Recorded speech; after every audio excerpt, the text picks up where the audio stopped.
A very good afternoon, everyone, and welcome to the webinar of Access Value Fund. I'm Shikha Bagaria, part of the product team here. I'm sure a lot of you must be thinking that Access is known for its style of quality with growth. Then what does this value fund stand for? What is its strategy? Just to give you a base on, if I talk about the traditional definition of value investing, it's more about investing in a cheap PE stocks. But here at Axis, we have a broader definition. It's not just about GPE and PE values, but it's more about its comparison with the historical average. It's about having the long-term business perspective. It's about having the turnover in the business. And the same has been incorporated in our Access Value Fund. This fund was launched in September 2021, and since then it has given 14% return in its direct plan. If I compare it with its benchmark of Nifty 500, which has given it 8.35%. We have here Mr. Nitin Arora, who is the fund manager of the fund, to give you much more details about the fund strategy, how he is managing it, and the details of the portfolio. So over to you, Nitin. Thanks, Shikha. Good evening, everyone. So as Shikha pointed out about the value fund, which I run here at Axis Mutual Fund. So this fund is all about investing in companies, investing in sectors, and rather running a diversified across, which has a potential to re-rate. Now, when we look at in today's times, the overall market is quite stretched. Now, some people look at it from a PE perspective. When we look at the mid cap or the small cap indices, they're almost touching everyday new highs, and it's the large cap which is quite underperforming. Now, as a mutual fund as a fund manager, our thought process is to run, at least taking a call on the business for almost like 3 to 5 years view. However, India is poised in a very sweet spot at this point in time, because when we look at the GDP growth across the countries, whether it's the US, it's China, or Europe, they're really struggling at this point in time. And when we look at our GDP growth, that's pretty much steady state, driven by the macro factors. Our whole fiscal deficit is in control. The export-import imbalance is pretty sorted at this point in time. And plus, there are new drivers which government is providing a tailwind across the country is by giving manufacturing sector a boost, driven by the PLI schemes. So I think overall, when we look at the view on the market, our thought process is that India will still outperform the other countries. It's just that there could be some correction that can happen, or there could be some time correction that can happen because of the valuations. However, we believe that earnings growth will continue to be better than the other relative countries. So we are pretty much positive, but on a 3 to 5 year view. Now coming to the value fund, that's something we run here. So basically, what is value to us? That is what is more important to understand. Now here, when we hear a word called value, people think, or rather the investors think, okay, look, it's something a very cheaply valued stock, the stock which is trading at below its intrinsic value. Let me go and buy, something will happen in the future, and that PE will expand. Just to give a clarification here, PE doesn't expand on its own. It's always driven by multiple factors. And what are those? That's more important to understand. And that's where I started. What is value to us? Now, the first and the foremost thing is to identify the business risk. I think that's the most important thing one has to look while investing, rather than the cheap valuation, or what we call as a margin, risk of margin. Now, when we look at value, we can identify a lot of value across sectors. And the idea here is to look at companies which has a potential to increase their market share. Number one, that is the most important criteria. Now, there could be a downward trend. There could be a downward trend that would have happened in the sector in the last 3 4 years. There could be any sector, but looks like now the sector is reviving. and there could be a lot of companies which will benefit once the sector revives. And then, as a fund manager, the role is that which companies will perform better, and we try to find value on those companies which has potential to increase market share gain. When the sector was in the doldrums or was on a downturn, which were the companies which generated operating cash in a downturn? That tells you the strength of the promoter, or rather the professional who's running this company. That is our first criteria. The second criteria is the foremost thing: is there any technology disruption, or is there any technological change which is happening in the business, and company is quite ahead in terms of capturing that. Number three is there is a big tailwind provided by the government to the sector, and we saw a lot of tailwinds, as I started saying, that government really helped a lot of sectors by providing the incentives by way of PLI. And this PLI incentives is when you manufacture here in India for the export market, you get a lot of incentives, and that was one of the theme which we picked up 2 3 years back, and gets reflected in our portfolio as well. Uh, and lastly, if there is a management change, there are a lot of companies in the country right now which has a solid business potential, but you know the promoters have gone old, or the new legs or the new generation wants to run it with a different thought process. So we try to look at those companies. So for us, the idea or the fundamental thesis of a value fund, or what is value to us, is identify companies which has a potential to increase market share. Number two, if there is a tailwind in the sector, the measurement of the management strength is driven by the cash flows he's generated, and ultimately that value proposition becomes good and the multiples gets re-rated. That is what is value to us. And in my view, I think if all these get sorted out, eventually, there's a quite wealth creation with a mid to long term view on the value fund.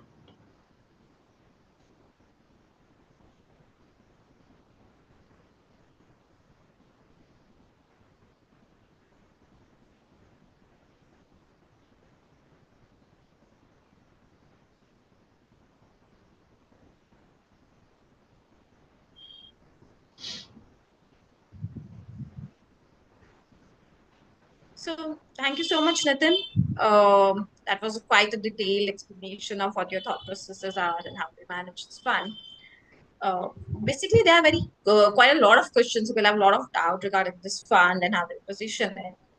So, I'll just start with a few of them. Like, how do you differentiate this fund with the other schemes offered by Access? And we want to understand, since you're talking value and others have slightly different style. How do you differentiate between them? Yeah, sure. So I think the basic philosophy of our fund, whether it's the value and or whether it's the other schemes, our basic values are pretty much the same. And when I say basic values, uh, when we talk about good promoters, good professionals running the company, that is the basic thesis what we run here in Axis Mutual Fund, and that cannot be compromised. Number two, the differentiation. More than the differentiation, I would like to highlight what we identify as a potential re-rating companies.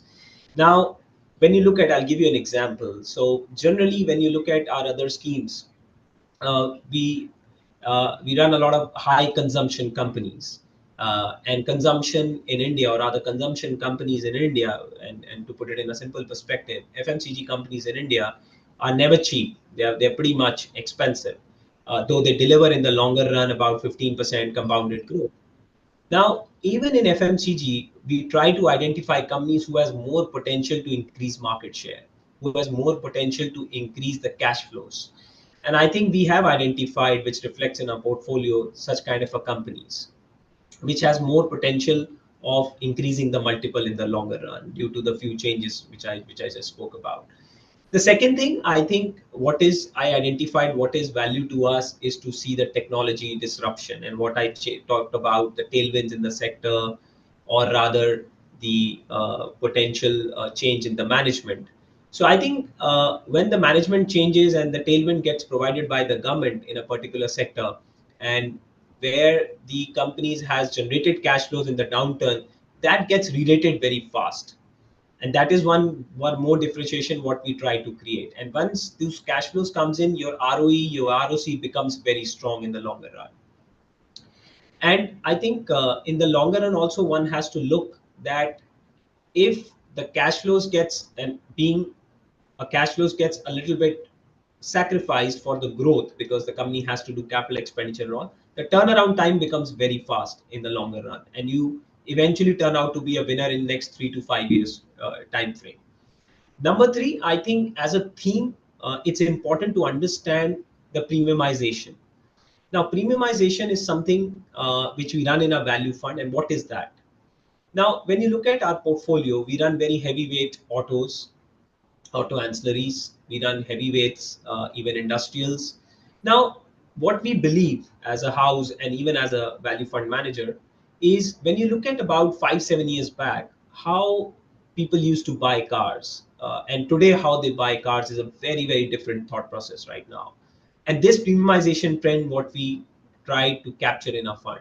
What I'm trying to say is when you look at today's times, and there are a lot of premiumization has happened in the cars, and who gets this benefit? The beneficiaries are majorly the auto ancillaries, and these auto ancillaries generally increases their content if the premiumization increases.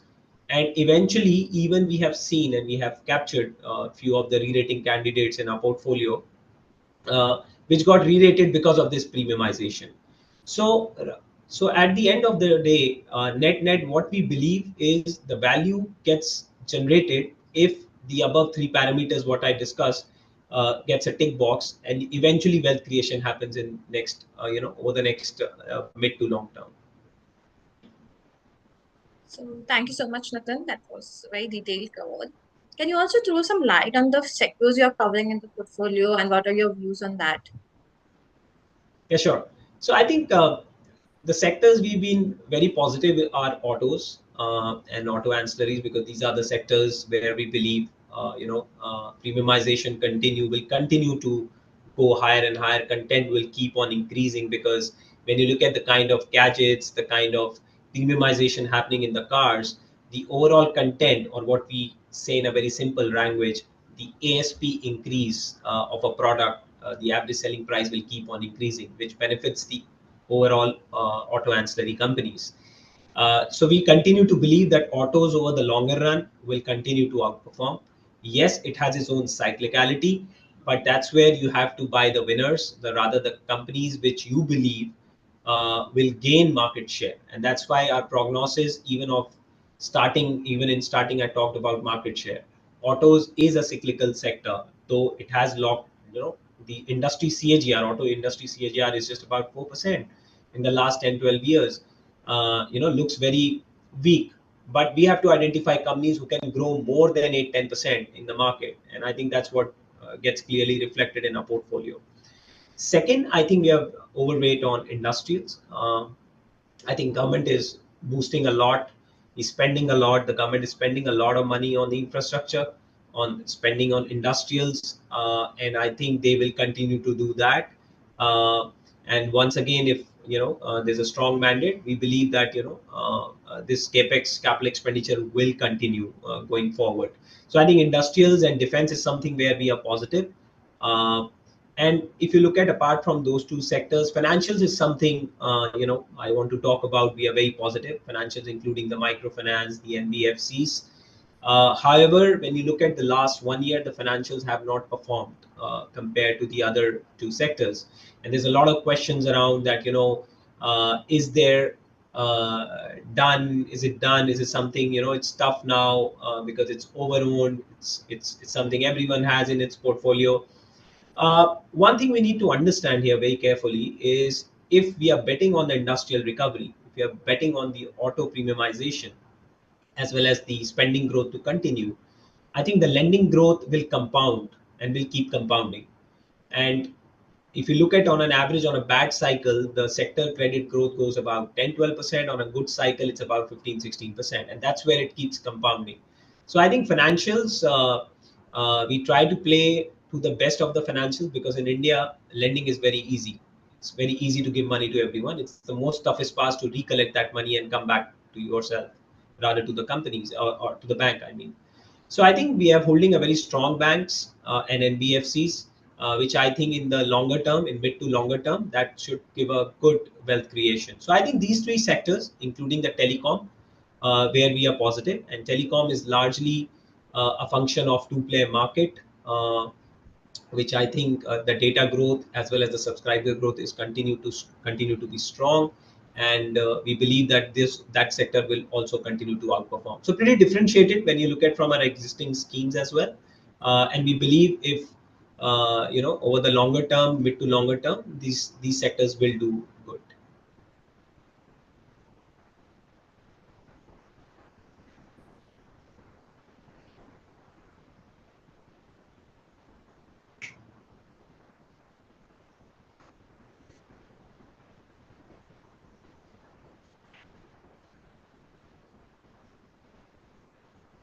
Nitin, can you hear me? Yeah, I can hear you now. So my question is, when you say you're positive on autos, telecom, on financial services, so does it make the top 10% of your portfolio, or do you think that the banks, since usually banks are the one who dominate the top 10 sectors in many of the portfolios, that will be the case in the and value fund as well? So if you look at auto, is generally be the most overweight after the banks in our portfolio. Autos is something which we are running quite higher than the benchmark as well as to the peers, I feel. As well as if you look at banks as well, we are running quite overweight, and obviously it's in the top 10. And apart from that, we are running overweight on telecommunication and industrials. We are also fairly positive on the power cycle, but that is also quite overweight in the portfolio. Nitin, can you give us an example of how you have identified, or what is your process for identifying a value then that has helped this fund to gain performance? Yeah, sure. So let me give you an example. There were a lot of companies in our portfolio. So our first threshold or the first check is to see that how that company's market share has done over the cycle. So there could be a down cycle, there could be an up cycle. Was the management was proactive in terms of doing, in terms of not losing the market? So I'll give you a very simple example. A two-wheeler market in India is on a declining trend because of the reasons like rural economy, penetration was higher any which ways. The new electric two-wheeler has come in India, which is taking the market share. But there are companies which outperform as well as that declining market. So that is the first criteria. If the cycle is in the downturn, who are the companies or the professionals who are able to weather the storm of not losing market share? Number two, if you have not lost market share, that company bare minimum would have generated operating cash flow, because in a down cycle nobody expands any which ways. Number three, what are the new products which the company kept on reinvesting, the R&D part? So these are the 3 4 parameters which we first look at it. Then we see the secondary aspect of it. Secondary aspect, is there some new management change? Is it some tailwind in the sector by the government, which can really turn around the company very fast? Because if the first three criterias are met, the return ratios looks very good when the upcycle comes. So we identified few companies, in our sector, uh, and which has given a very good returns on all these 3 4 parameters. And I believe that those are just the first turnaround that has happened. I think there are further more turnaround which the companies which we are holding in our portfolio, which will keep seeing compounding growth now. Sure. Okay. Listen, can you just help us with an example to understand it, in a more practical way? How? Okay, sure. So I think, though I will not be able to name the company, but one example I will quote is, so there is an FMCG company, which was losing market despite being the solid products in its kitty.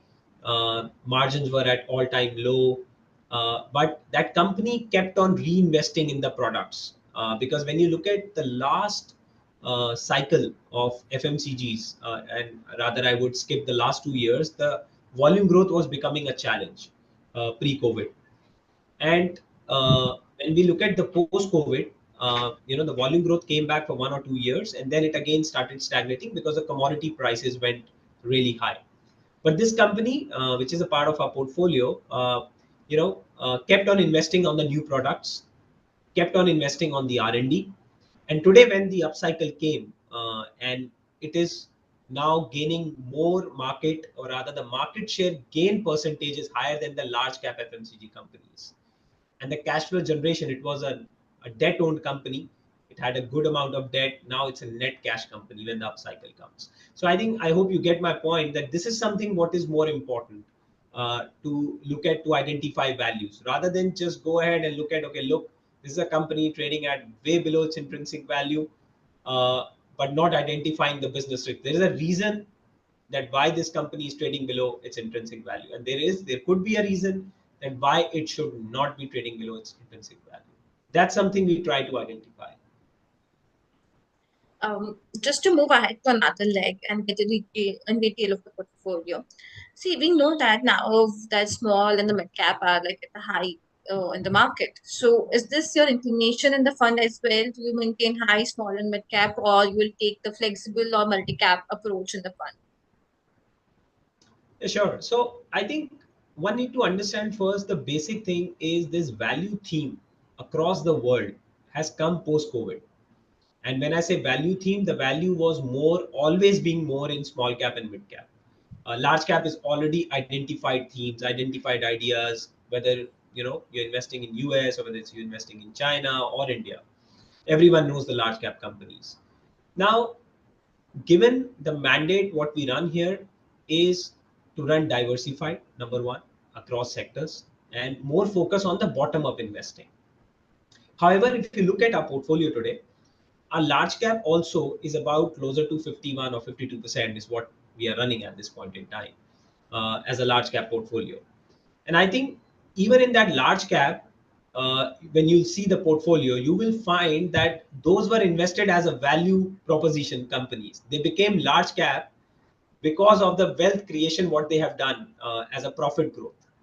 So I think rather than taking a call on a mid cap, small cap, or a large cap, what we try to look first is solid fundamentals and a turnaround on these fundamentals, which is the last criteria of profit growth.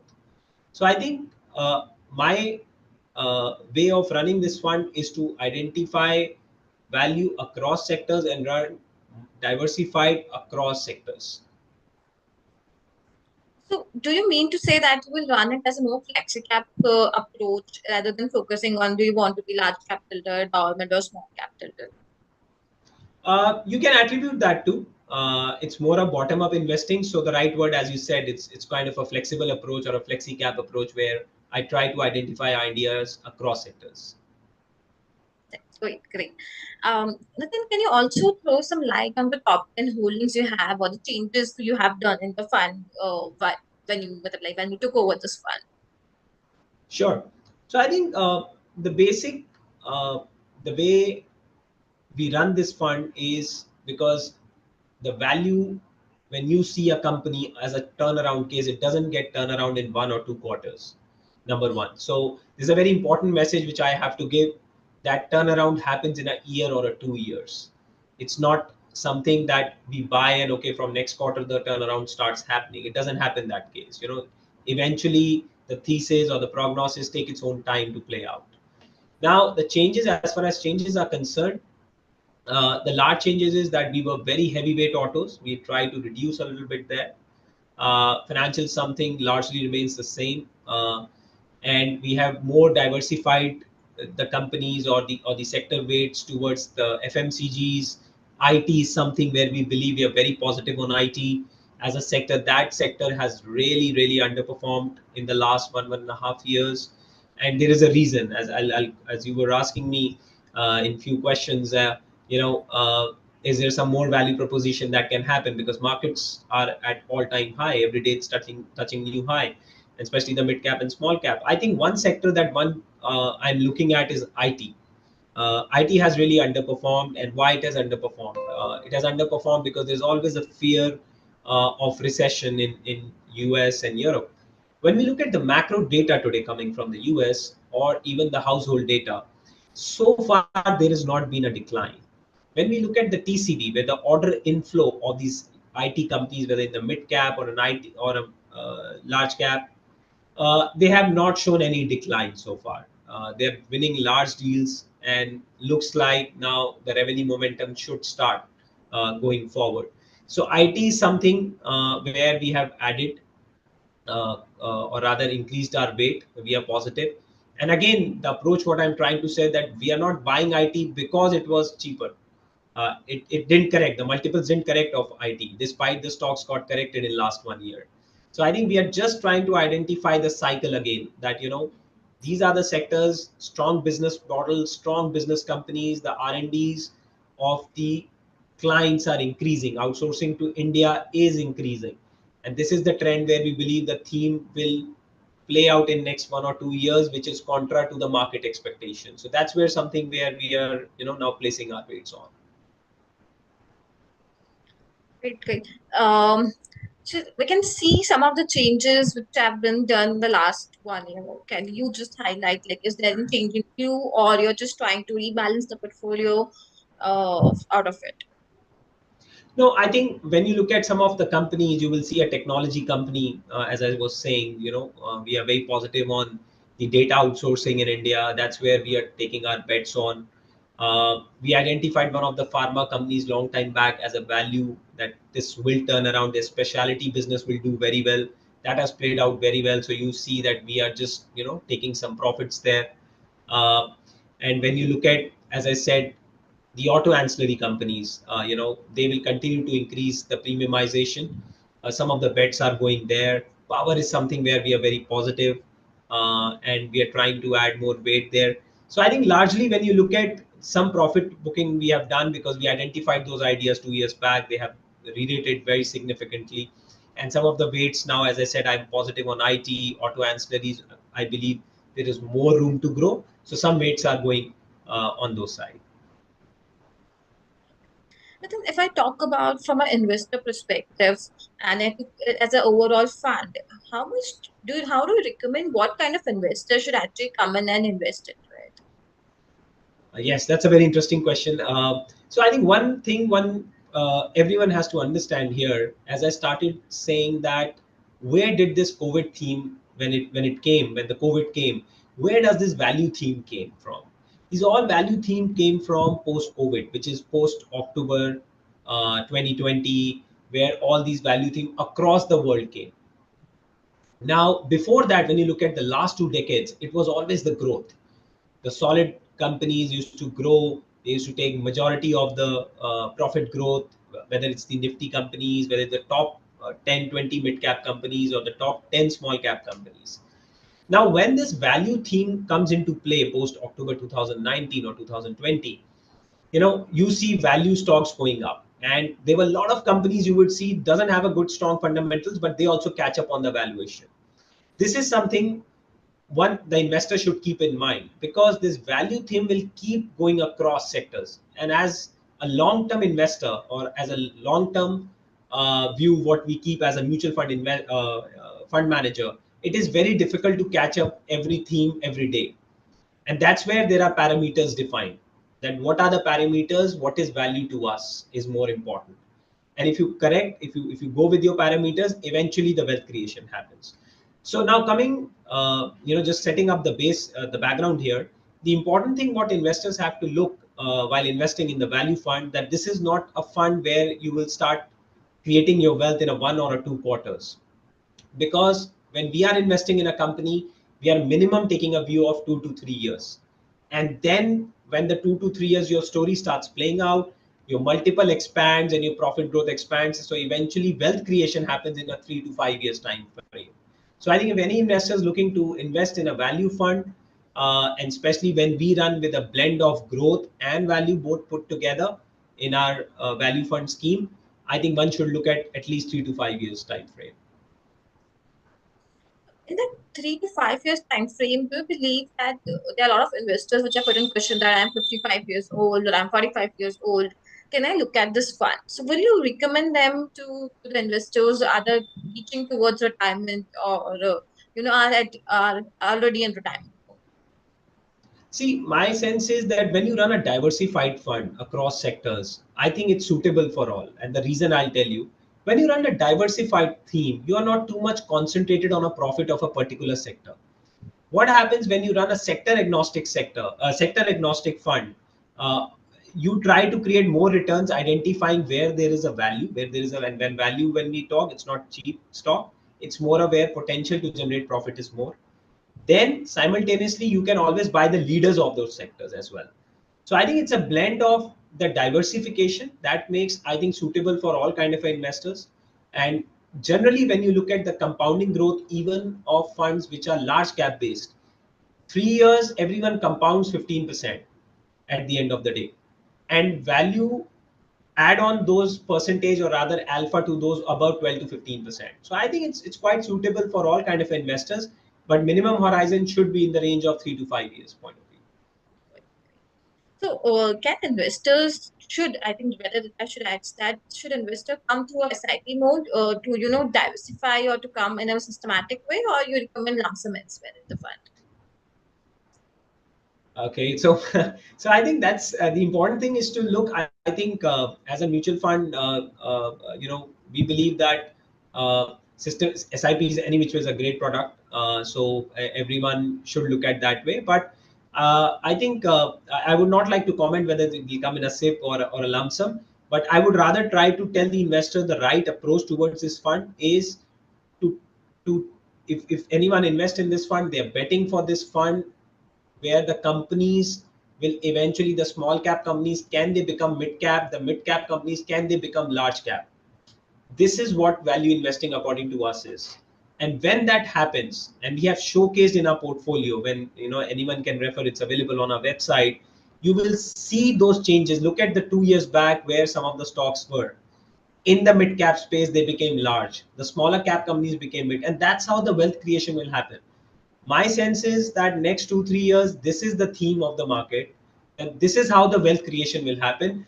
The leaders will keep compounding, but if you want to make disproportionate returns of that over and above that compounding, I think you have to identify sectors which can latch on, or which can upgrade towards mid to small, small to mid, or a mid to a large. So I think that's where the message is from my side. Thanks. A lot of people have this confusion regarding the value fund, that how it is different from a contra fund or how it is different from other sectorial funds. Can you throw some light on that? So I think one basic difference is when you uh, invest in a sector fund. So we also see a lot of themes got played out since 2013, 14, when there were funds launched called pharma funds, infrastructure fund, capital goods fund, defense fund, and those funds invest primarily in a one sector. Okay. uh, and when you invest on those, you're taking a cycle call that eventually this sector will keep outperforming for the next 3 to 5 years. The answer is that yes, it can. There is no challenge to it if the tailwinds are very strong. But when you invest, the way approach we are taking across the other sectorial funds is again the potential of re-rating should be disproportionate. That's where what I'm trying to highlight again. That if you have a potential to grow disproportionately more than the large cap companies growing, eventually the wealth creation happens. However, in a sectorial fund, what happens that you might grow 1 or 2 quarters more than the large cap companies or the growth rate, but eventually when the cycle comes down, you also start growing lower. So for a 2 quarter or a 3 quarter, you can create wealth, but eventually that evens out. And that's why the approach what we take in our fund is simple call on market share. Don't go by the valuations. When you have the market share gain, the potential of making disproportionate profit increases a lot more than what you the large cap. So I think this is the basic theme. Plus, when we run as a diversified fund across sectors as well, so I think your risk becomes very limited. However, there has been a question, always comes that okay, you run very, if it's a value fund, the beta will be very high. and the turnaround time could be lower, but I will make very good returns in a shorter period of time. No, that's not the way we run the fund. When you look at our ROEs of our companies, even the betas of our companies, it's lesser. The ROEs are more than the benchmark, or ROEs are more than even the peers, and I think the beta is quite lower. So I'm not saying that we don't run high beta, but again, that beta should be rewarded with a percentage growth in profit, and that's where it will result into a higher stock return. So I think that's the approach we take, and I think we'll stick to our approach, our thesis, and eventually it will play out in the longer run as well.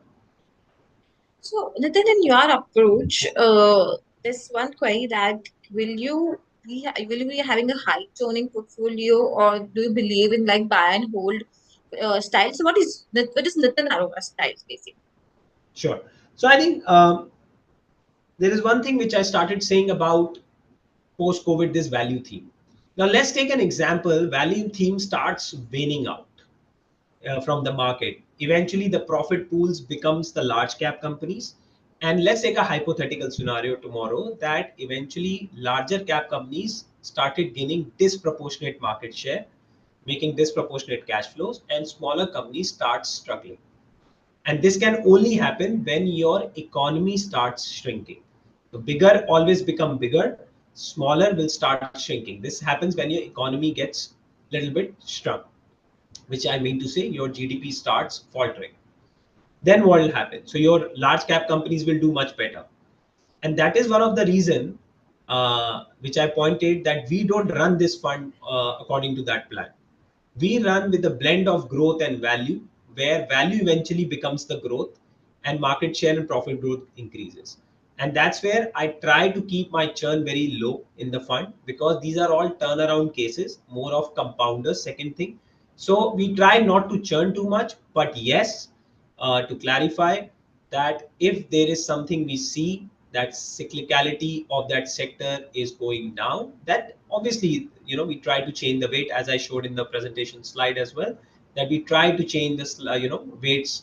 If we see some sector not doing great and, it starts declining, and that is one of the reason, when I say that we try to trim a little bit auto sector, because though we are very positive, but it's something where we believe that eventually the cyclicality will start coming in some or the other day, and that's why we are investing more on IT. That's the basic approach I run. So, Nitin, like you said, that you go with a blend of growth and value styles. Can you focus on how do you maintain the quality in the portfolio? So I think as far as quality is concerned, the first and the most important factor, coming back to the basics, are cash flow generation. I think that tells you very important thing, because cash flow is real. Revenue can be accrued, profit can be accrued, but cash flow is real. What is in the bank balance of the company? That is the first parameter, and that's, I think, the philosophy of our across funds.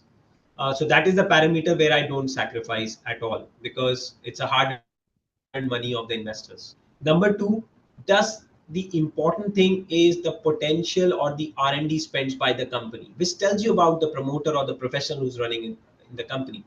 Does he have a skin in the game?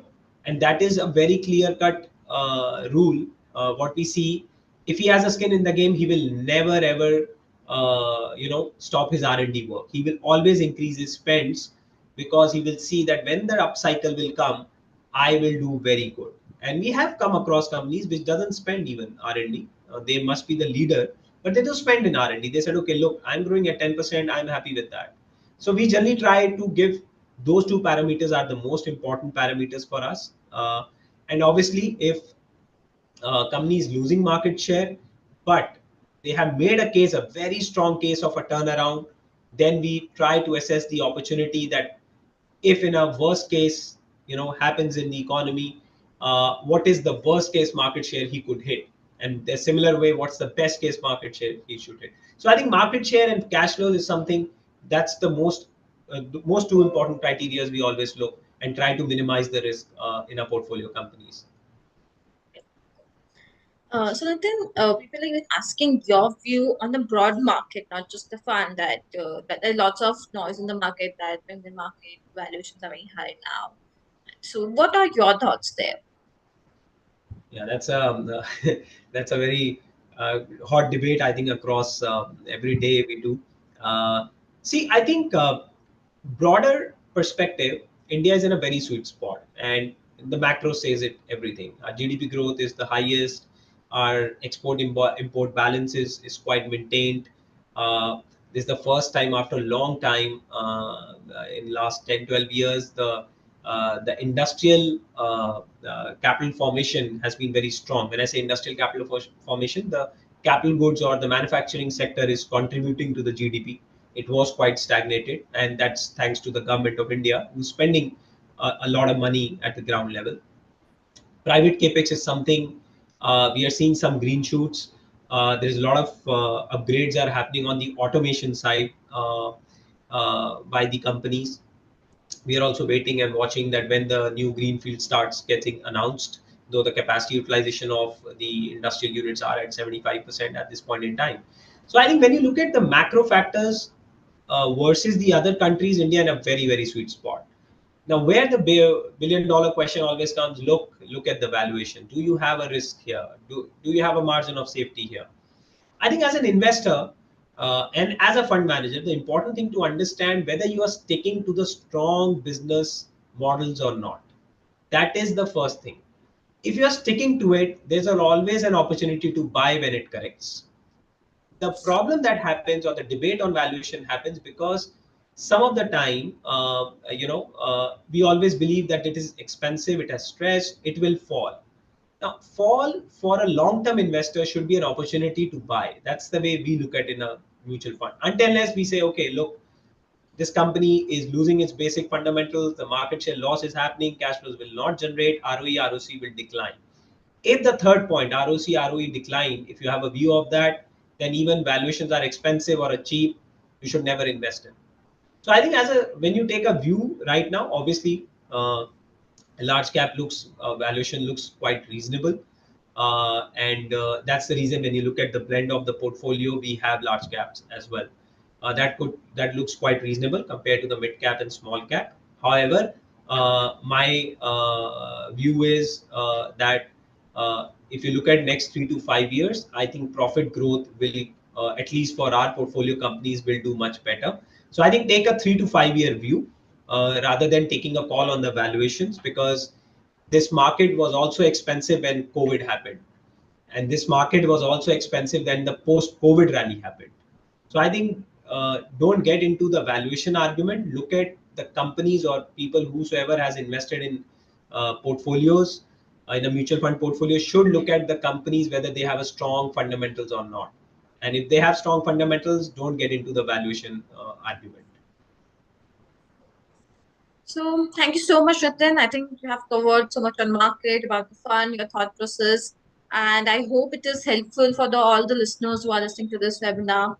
Just to conclude that Access Value Fund, it has been launched in 2021, has beaten up the benchmark since inception. If I talk about the direct plan, and the minimum investment which you can done through SIP is 100, and through lump sum is 500. So do look at this fund, and you can in fact download the Access Mutual Fund app and know about all the offerings which you are doing. So please download our app on the Google Play or the Apple Store, or visit accessmf.com.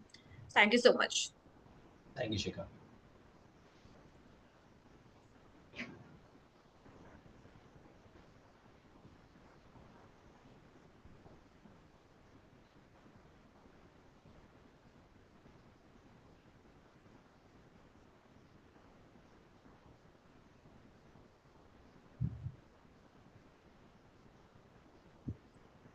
Start.